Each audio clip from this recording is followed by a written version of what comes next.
Newcastle ku icyifuzo cye ari ukuva muri Newcastle ariko ntibirangiriraho akajya muri Arsenal. Ndetse ngo mu nkuru ya The Athletic uyu mugabo Onstein yandikira hasi mu nkuru avugamo ko ngo Bruno Guimaraes yamaze no kubwira ikipe ya Newcastle ko ikipe ya Arsenal ishaka kumutangaho miliyoni 60 itazazijya hejuru. Uyu mugabo w'imyaka 28 anasaba ikipe ya Newcastle kuzemera. Gusa kugeza ubu nta biganiro biratangira kubaho hagati ya Newcastle na Arsenal, ariko ibijyanye n'ibireba uwitwa Bruno Guimaraes na Arsenal byo byarabaye. Wenda ntibaremeranya ngo barangizanye byose kuko ntabwo baratanga uburenganzira bwo kugira ngo ibyo birangire cyangwa bitangazwe, ariko none ahangaha uyu mugabo Onstein umwe mu bantu bagira amakuru y'indani cyane y'ikipe z'Londres ziri kuri Arsenal amaze kuvuga ko rwose muri aka kanya aribwo uwitwa Bruno Guimaraes amaze kumenyesha ikipe ya Newcastle ko yifuza kuyivamo akajya mu ikipe ya Arsenal. Iyi kipe ya Newcastle abakinnyi barimo gusohokamo gutya iraza kwerekeza he? Ese Guimaraes arashakwa yafitinga bingana gute mu ikipe ya Arsenal? Guimaraes ni umukinnyi mwiza cyane, ntekereza ko uretse na Arsenal ikipe yose muri Premier League nyimone yayifitingamo byagira ko Arsenal bikaba karusho. Ni umukinnyi utari mukuru cyane ariko nanone utari mutoya, ni umukinnyi amaze kwereka isi icyo ashoboye, ni umukinnyi umenyereye Premier League, ni umukinnyi mu ikipe y'igihugu ubanzamo, kandi ntekereza ko no mu ikipe y'igihugu muri igikombe cy'isi basezerewemo inyuma ya Vinicius Junior muri Brazil undi mukinnyi mwiza ari Bruno Guimaraes. So ni umukinnyi mwiza byo ku mpano ye n'uburyo akina hagati mu kibuga, passion y'umupira w'amaguru, ishyaka agira nta muntu wishidikanyaho n'ubwiza bwiwe.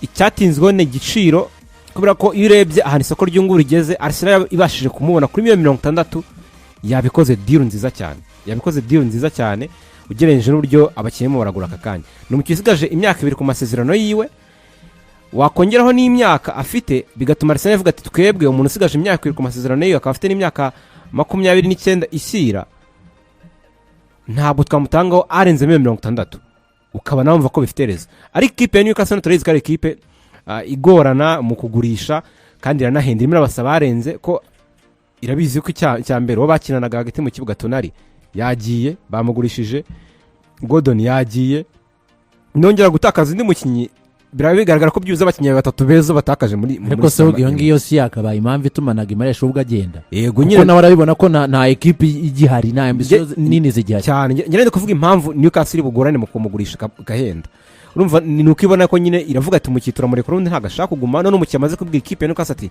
ni munde kurengende. Ibi byo biragaragaza yuko ntagarura afite, ntago ari muri Arsenal, ntago ari muri Newcastle mu equipe. Nabonye banazanye n'umwana bita ko aje gusimbura Tonali yitwa Sean Ster bavanye muri Ajax ukina mu Buholandi. Gusa nekereza ko ari umukinnyi mwiza yafitinga muri Arsenal, babaguze midfielder mwiza ari imyaka myiza yo gukina, akira na Declan Rice muri la midfield. Ikipe yabameneramo sinyibona. But igihari cyo ikimwe mu bituma transfer koko bigaragara ko no ishoboka yavuzwe, ariko abantu bataramenya uruhande rw'umukinnyi yamaze kwipronounce ni Arsenal. Ubwo nibyo niba nsohotsemo hano ni Arsenal. Ukurikije Arsenal ukuntu iri kugenda muri no situation kuri no transfer, irabizi ko umukinnyi w'imyaka 28 ntaga agaciro ke ari akatume equipe ihendwa kugera mu mafaranga yagira muri miliyoni 80 kuzamura. Ni no mpamvu ubona ko nabo bid ya kabiri batanze kwera ko ya mbere barayitanze 55 bahita bayirejectinga ako kanya. Arsenal improvinga ariko idashobora kurenza muri miliyoni 60 n'izindi add-ons z'inka ku buryo byose package yajya muri miliyoni 65. Bibaye rero n'amahire ko umukinnyi w'ubwe nawe agaragaza yuko afite desire, afite ubushake bwo kujya mu ikipe Arsenal. Icyo yafashamo cyo mu kibuga cyo twagize umwanya wo kwiganiraho, ariko nibyo nanavugaga nti mu bakinnyi bari muri mediane Arsenal we afite iyindi karite yiyongeraho kuzobo bafite. Bruno Guimaraes ari mu kibuga yakina nka box to box, ni umukinnyi uzi gutanga imipira, ni umukinnyi uzi kwambura umupira, iyo urebye imibare muri sezo itambutse yagize uruhare rw'ibitego bigera mu 9 na assist gutya 5 mu mikino 40 n'ingahe yakinye irenga 35. ubona ko ari umukinnyi kuri contribution cyangwa mu gutanga umusanzu wo gutsinda igitego arabikora neza. Reka tujye noneho mu kijyanye na tactique. Buriya iyo umukinnyi nk'uyu nguyu mu ikipe y'igihugu nka Brazil mu gikombe cy'isi tubonye Brazil itari nziza ariko akaba umwe mu bakinnyi bari bahari kuko atanya assist ze enye, bivuze ngo ni wa mukinnyi no kuri ya mikino minini abahari. Mu bandi ya mediateur ikipe Arsenal ifite, niba ushobora kugira Declan Rice mwiza kuri ruriya rwego ukaba ufite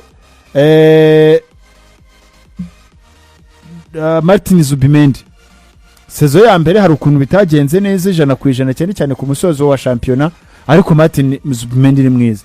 Twibukenye ko Arsenal rega ino gutangira gutegura Declan Rice igihe cyose, kuko Declan amaze hafi sezo enye ari mu kibuga atagisohokamo, ahoramo imikino sibye uteranyije ntabwo arenga imikino 15 muri myaka ine yose mu ikipe y'igihugu, kuva muri West Ham kuza muri Arsenal no muri mu ikipe y'igihugu y'Ubwongereza. Rero ufitemo Bruno Guimaraes, ubwo ni ugutegura ngo ese mu gihe twagira ikibazo aramutse adahari Declan Rice muri Bruno Guimaraes yabasha kumusimbura, ndetse nawe ahari bombi banakina mu kibuga kuko bagihuriramo, birashoboka cyane. Rero nkabona ari inyongera nziza cyane Arsenal yabibonye umukinnyi ufite karite 3 z'ingenzi mu kibuga, ni umukinnyi utsinda, ni umukinnyi ku myaka 28 nta bikombe yatwaye ariko experience burya igenda. Muri Newcastle si igikombe kimwe yatwaye aryo cya kuri we kiba gihagije. Cyakindi yatwaye batsinze Liverpool Carabao. Ariko no harimo ubwo ibyo tukanabigendana cyane no kuvuga ngo burya ku myaka 28 ubu maze kumera nka uri hot cake, uza ugira ikindi kintu wongera muri ya groupe, kuko ntabwo uba ukiri wa mukinnyi wo kugira amakosa gikora muri kariyeri. Ubu ugeze ku rwego nyine muri urebye bavuga ko ni nka kontra ye ibanziriza indashobora gukora ya nyuma, aba yari wa mukinnyi uzaramba mu kibuga ku myaka 30 nakuzamura. So ntekereza ko Arsenal yabonye umukinnyi mwiza, je nabigarutseho n'ubwo ndacyabishimangira, kuko iriya myanya ibiri yo mu kibuga yaba 6 yaba n'8 ni imyanya yose ashobora gukina kandi akayitangamo umusaruro ko Arsenal yakenera service ze, kuko iratangira kwitegura ko byange bikunde ntabwo Declan azaboneka irasezo yose amaze imyaka ingana gutya kina ku rwego rungana gutya. Akenshi babigoye kwaba n'umukinnyi ugira longevity ku myaka irenga gutya akina n'umupira n'uburyo bwakinamo, usibye kubanira kumwe mu kibuga nyine byo nagarukagaho ngo bombi bakinana. Nk'ubu ngubu ufite urabona ko Declan Rice ni umukinnyi ukunda kuryoherwa cyane no kuzamuka cyane mu gihe ikipe ifite umupira, kuwutwara, kuwushorera, kuwugezayo, gutanga za passes transversal, kugira uruhare muri build up. Icyo gihe Bruno Guimaraes aba ari inyuma kuri 6, ubwo nyine atanga umutekano wuko inyuma nyine mufite urukuta, cyangwa se niyo mbi babanira kumwe bari mu kibuga ari Declan wagiye gusohora umupira muri build up awuzana agakwana na Bruno Guimaraes, kubera yuko umukinnyi ukina kuri box to box aba afite 50% by'ubwiza bwo gusatira mu gihe ikipe iri muri ifite umupira iri gusatira, akanajya 50% by'ubwiza mu kuza kudefana mu gihe ikipe yongeye kwishyira kugira ngo yongere isubirane umupira. Ibyo byose rero Bruno Guimaraes arabifite. Yambana rero ari inyongera nziza mu gihe iyo transfer yabikunze, kandi kugurana kwayo ahantu mbona ko bitari buze gukunda nuko Newcastle nayo byanga byakunda irajya muri position kumva icyo umukinnyi asaba, kubera yuko nayo proje yayo abakinnyi bakomeye benshi bazayivamo, bazagena nk'abantu bakinnyi bageze mu myaka yo gukina, bigaragara yuko ahantu bifuzwa bagenda bagatwara ibyo bikombe cyangwa se bakabasolicite, abakinnyi benshi bazagenda muri proje ya Newcastle, kuko kuva yagurwa n'abantu ba Saudi Arabia itozwa na Eddie Howe, ntabwo nyine ubona Newcastle mu mushinga wo gutwara ibikombe, ubona ko bisa nkaho birimo biratinda cyane kuko abantu baravugaga bati ubwo ifite abantu bakinnyi bakomeye gutya amakipe yandi yifuza, kandi bikagaragara yuko kubagurisha nabo atari ibintu byoroshye, ariko ikaba ibashije gutakazamo elema nka Sandro Tonali no gutakaza Bruno Guimaraes nawe arabibona yuko ikipe itagisigaye ikomeye iremereye nk'uko